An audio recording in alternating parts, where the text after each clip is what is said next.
In this video, we're going to discuss how to manage your pedagogy facility within the Pedagogy portal. The first thing we'll need to do is log into the Pedagogy portal or dashboard, and I will refer to it as both probably. I apologize, but I tend to call it both. They mean the same thing for the sake of our site. So to log into your dashboard, you'll go directly to the portal either at portal.pedagogyeducation.com, which takes you right to the login page, or if you're already on our external site, pedagogyeducation.com, on any of our campuses, you can click the Go to Class button at the top right of your navigation bar, and it'll also take you to that same login page for the portal. So once you've logged into your dashboard, the first time you log in, you're going to be prompted to update your information. The system won't let you go to any other pages other than how to until you've gotten that done. So what you'll need to provide to update your information is a valid email address. You'll need to update your password and update your license information. We ask a valid email address for the purpose of progress report emails or if you ever forget your login. We ask you to update your password because the default password's the same for everybody, so you want to make sure your account is secure. The only requirement for the password is it has to be at least 6 characters long. It can be letters or numbers, whatever combination makes it work for you so it's secure but easy to remember. We ask that you update your license information as well for the purpose of your certificates. If you don't have one, you'll click the Not Applicable box and just click the Save button below it. If at any time you have questions, we try to make it as easy as possible for you to find answers within the dashboard. So to do that, you want to click on the How To button, and that's always going to be to the farthest right side of your navigation bar after all the other buttons, no matter which page you're on. So if you click How To, it'll bring you to the page that I'm showing here. We have several different how-to videos in the system, which you can look through them using that category drop-down under Playlist. And there's categories like admin or reporting and things like that, so you can select the video category you want, and the list of videos will update below it. Click on the video name to the left and it'll load it on the right side. You just click play. So those are really great if you ever need a refresher on just one task. How do I add a course to a user? There's a video for that and it can kind of refresh it and walk you through it. If you're the type of person who does better with something you can put your hands on and have in front of you, we've created dashboard user guides. You can download it as a PDF and print it and have it available. One thing I would note is there's a facility administrator user version and a staff version. The staff version is strictly going to cover how to log in, take your tests, take your classes, update your information, print certificates, information like that. So you want to make sure you're just getting the right user guide. The last thing I want to note on this page is at the very bottom of the user guides, there's 2 links that are shown, Pedagogy Welcome Page and a Pedagogy Welcome Page for facility administrators. What we do is we ask that when you're setting up new staff members in the system, that you download these instructions and you either print it and give it to them or add it as an attachment to an email. The reason we say that is this has all the information with their username, the default password, quick tips on how to get started in the dashboard and what to expect. So ultimately, it makes it a smoother process for the first time they're logging into the dashboard, saves you some questions, and just kind of gets them the first steps they need to get started in the system.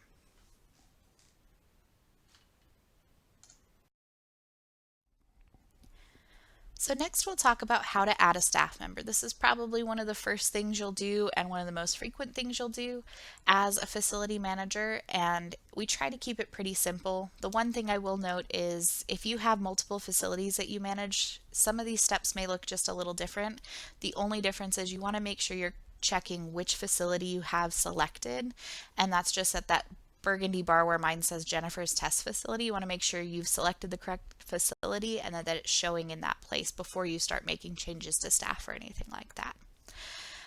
Throughout my videos within these screens, I'm going to use these big red arrows to show you where I'm talking about just in case it's not clear, but those won't show up when you're in the dashboard itself. So to add your staff member, you're going to click Manage at the top navigation bar. Next to My Classes, it says Manage. You'll click there. Once you do that, it's going to load the screen like I'm showing below. There will be a little bit more information underneath this that has your contact information for your director and accounting and things like that. And if that ever needs updating, you can do that here. And just make sure you click the Save button once you're done, and it'll update that information. To add your new staff member, you're going to click Facility Staff next to Purchased Classes by that red arrow, and that's going to load for us the facility staff list for my test facility. So this is what the facility staff list will look like once you start adding staff to your facility. If they've entered a license number, it's going to be displayed and show their verification status, just that they've logged in the first time and have updated their information. With adding a new staff member, if you need to make sure they're not already in the system, if you have several pages of staff here, you can use that name box to the left and enter the name just to search and make sure they're not in the system already.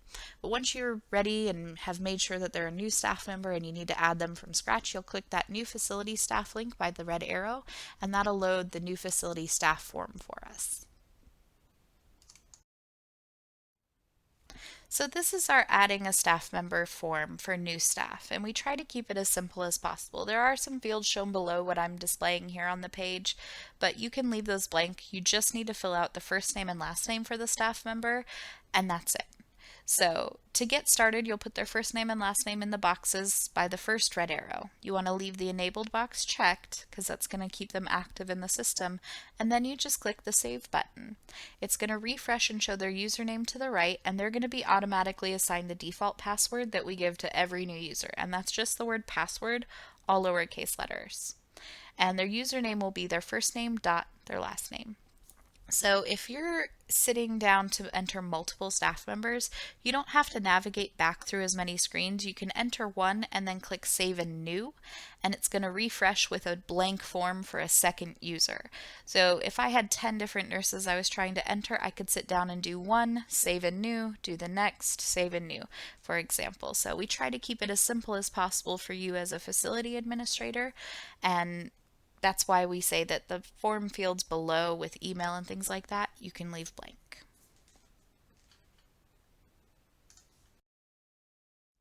Once I've saved my staff member, it's going to show me their username here to the right in this gray area. So if I entered Florence Nurse as my staff member, her username will be florence.nurse. Now, one thing to note, if we had multiple Florence nurses, we would have too many people with the same username, so the system will automatically add a number to the end of the name if there's more than one person with that name. So you want to make note before you give the user their information. So if this was Florence Nurse 2 as a username, I want to make sure I let her know that instead of just saying, hey, it's your first name, last name. So you want to make sure you at least validate that they haven't had any numbers added to their username. If for some reason it ever does need to be changed, just contact us at support and we can get anything updated for you as best we can, but again, we can't use the same username if it's already in use. From time to time, you may need to make another staff member a facility administrator, and it's pretty easy how you'll do that. You want to make sure, again, you're in the right facility, and then you'll click on that user where we are right now, where you can see their username under administration information by this big red arrow. You'll click that, and it's going to take us to where we can assign a facility to this user. Once the administration information loads, any facilities within our corporation that are available for this user will show in the list here, and all you have to do is click the checkbox next to the facility and it'll refresh the page and they're good to go. You don't have to click save or anything, just the checkbox, and make sure you give the page a couple seconds to load and they'll be set.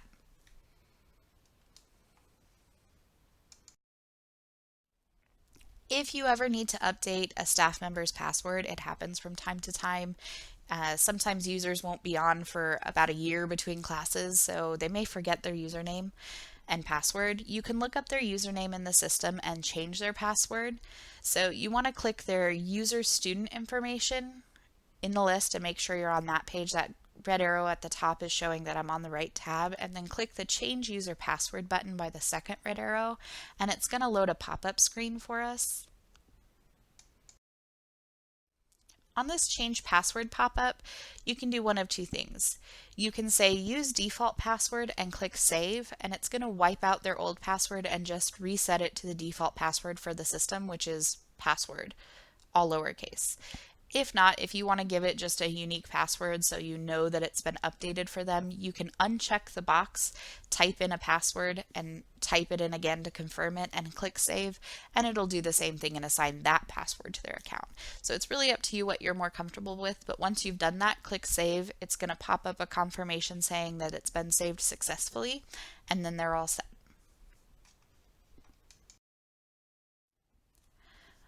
The next thing we'll talk about is ordering classes. So to see what classes your facility currently has available, you'll click on Manage to get to your facility screen and then Purchase Classes, and it's going to show you your current list of classes. Now, there is a manual process to ordering classes, and if you click that Order Classes button that's shown here, it will take you through that process, but we kind of recommend calling us or emailing us your order just because it can be a little bit of a complicated process. The easiest way to submit your order is either to call us at 903-871-2150 or email us at sales@pedagogy-inc.com. The reason we suggest this is bulk orders can be a little bit different and complex. Anything over 10 classes will automatically receive 10% off, but we also offer several class packages and memberships, so we can offer your staff the largest selection of education possible at the best pricing. So a lot of times it's easiest to give us a call or send us an email so we can make sure we're getting you the best pricing on your education as possible. If you want to review the class catalog, once you click that Order Classes button in the system and go through the manual process, there's a big list that'll open in the drop down there, but it doesn't give you as much information. It's just the class name and price. If you want to look through the class catalog to see more information about, how many contact hours are for the class, what the cost is, what the class will cover content-wise, the best place to do that is actually on our external site, pedagogyeducation.com/main, and that's going to take you to our main campus. Once that loads, you want to click on the class catalog button that I've highlighted with the red arrow here. That's going to take you to the listing of all of the classes that we offer, and they're kind of grouped by categories of content.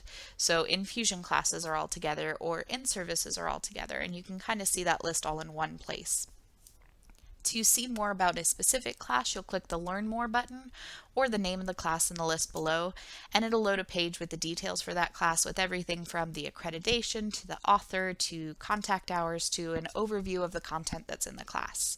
Once you have all of that information lined out and sent to us, we can work on getting your order put into the system. Once your order's been completed, we'll email you an invoice. It'll be attached as a PDF to the email.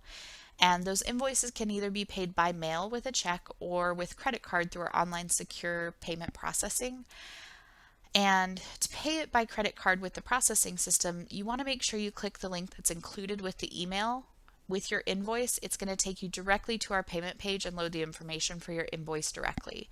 So it's a pretty easy process. You can choose which method works best for you, but either way, we'll get those sent to you. And once we've invoiced everything, your classes are loaded in the system and you're ready to go.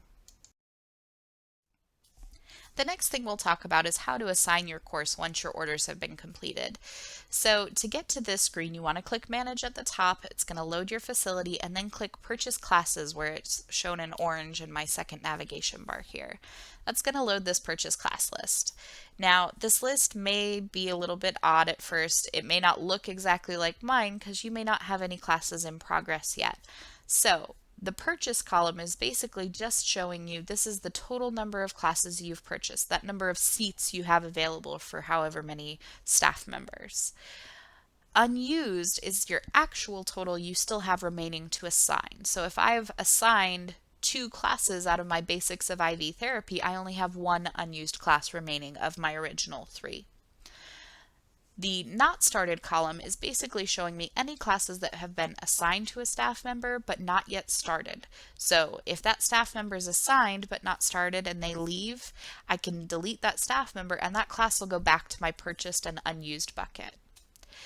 In progress is going to show you these are classes that have been assigned to a staff member and they have started the class. Once that happens, there's no turning back, so to speak. Once they have that class assigned and they start it, if they leave your facility, unfortunately we don't have a way to undo that. So that class will then be turned into your turnover column. Completed is just what it sounds like. Any classes that have been assigned out of that category and completed, that number is going to show in your completed tally. So from this screen, if I'm ready to assign some people my Basics of IV Therapy class, I'm going to click Manage Enrollment, and that's going to reload to our class enrollment management screen.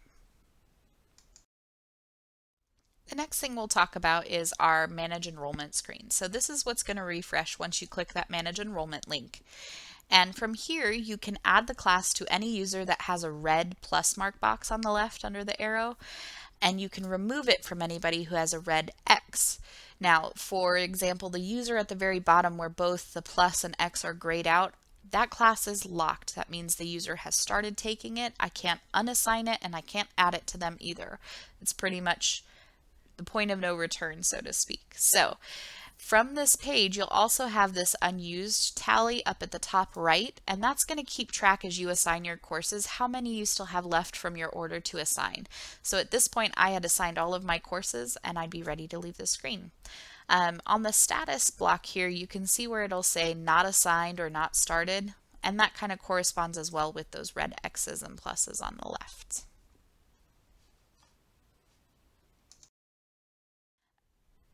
Our system gives you multiple ways to do things, and sometimes it's easier to assign courses by user than it is by course.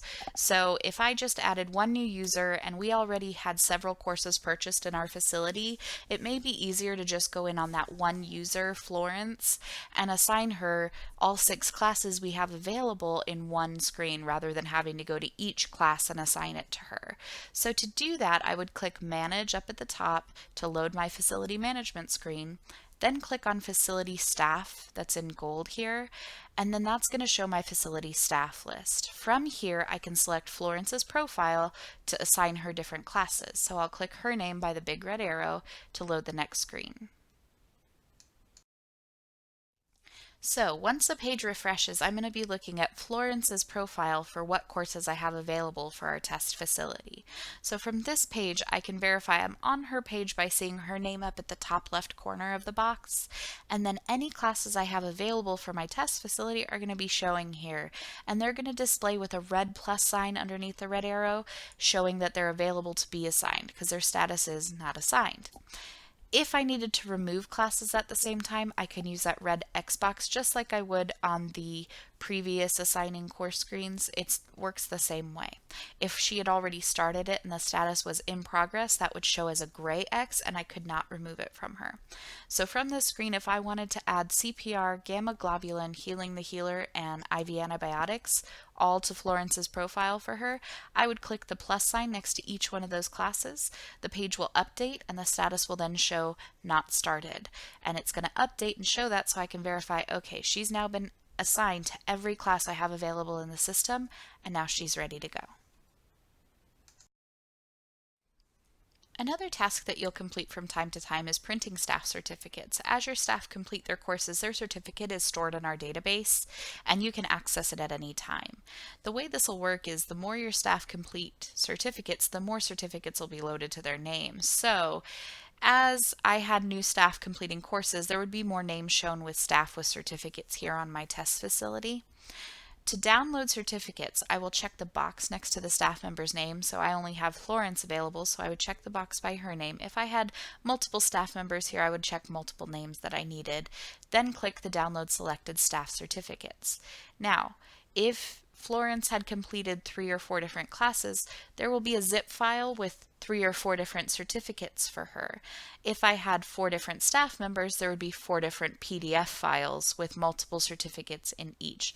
So you'll get a zip file of all of the PDFs that you download, and then each PDF may have multiple pages with multiple certificates. So just make note of that if you're going to print it. You may only pick 4 people, but you may have multiple certificates for those people. So if you're just needing one class, it's easier to maybe have them download it or just download it and select that one page of the PDF and print that page. Another tool that we have available within the dashboard is our reporting tools. One of the easiest ways to see the status of all of your staff and whether they've started their class, what their test scores were, if they've completed their task, have they even logged into the system, all of that can be done through this progress report. Once you load this page, you click on reports at the top instead of manage, it's going to load your report automatically and it's going to show all of the staff in your facility and all of the classes just as a default. Now if you want to drill down and look at just one student, that's what I've done here on my screen. I selected Florence Nurse from my student drop down to look at just her basics of IV therapy I assigned, and I can see she hasn't started it yet. Now if she had completed it, that status would say completed and show me her test score. So This is a great tool for being able to keep track of where everybody stands. The other thing you'll get on a monthly basis, and this is in your facility preferences, you can opt out if you choose, but we highly recommend it. We'll send you an automatic email every month with the same information, just so you can get a monthly reminder of where everybody stands and kind of get a baseline for where your staff's education is at. If you still have any questions about the system or any specific questions about ordering or anything like that, we always encourage you to contact us. The phone number is 903-871-2150, or we are always available during business hours at support@pedagogy-inc.com.